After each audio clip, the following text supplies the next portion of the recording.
Kung Fu Panda 3 is the latest movie to come out of DreamWorks, and I'm going to tell you what I thought about the movie right here.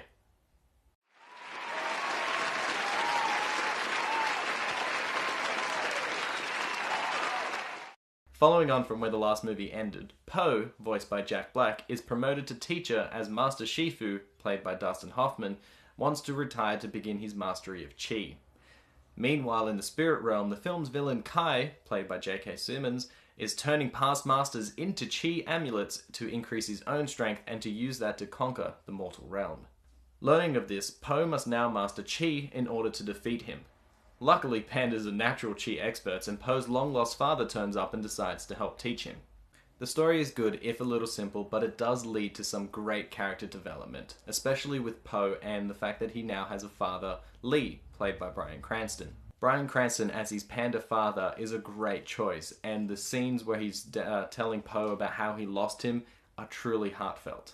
Po's other father, the one that actually raised him, is also in the film, and he has this great dynamic with both Po and his biological father, and that leads to some great character development as well. A problem though is that all of the other characters in the film feel like they don't really have a purpose. They're there for a quick line, or they're there for a joke, and then they're not really fleshed out.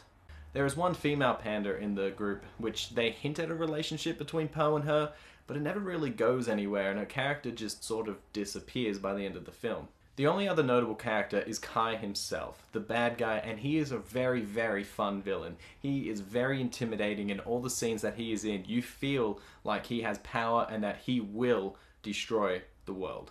The visuals in this movie, much like the other two Kung Fu Pandas, are simply stunning. The mix of 2D and 3D visual styles and all the different art that they do in the 2D and 3D different styles is simply gorgeous to look at. If anything, if you don't care about Kung Fu Panda as a story, watch it just for the art. The main problem that this film has is a lot of the humor, though, falls short. I watched this film in a cinema with a lot of kids, and even the kids weren't laughing at the jokes that were definitely intended for them. So I think this could have been better in terms of some of the humor. But don't get me wrong, however, the movie was still very fun to watch, it just wasn't terribly funny. The other main problem is the final confrontation with Kai.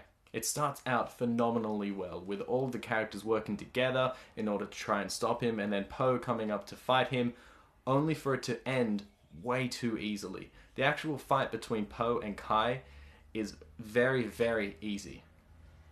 But it is gorgeous at the same time. So I don't know how I feel about this. On one hand, I really, really like the visuals and the way that this movie is told, but on the other hand, I felt like it fell in a lot of different places, including the side stories and the side characters and the final confrontation itself. With that, I think this movie is pretty decent, and I will give this a 6 out of 10. With that, I do think that Kung Fu Panda 3 is a pretty decent film. The visuals in this film are simply stunning, but it does fall flat in some of the humor and some of the storytelling itself. But don't get me wrong, it still was a very fun movie to watch, and I would still recommend watching it. I just don't think it was the best of the trilogy. So guys, tell me what you thought about Kung Fu Panda 3, if I was crazy or not, and don't forget to like and subscribe. Bye.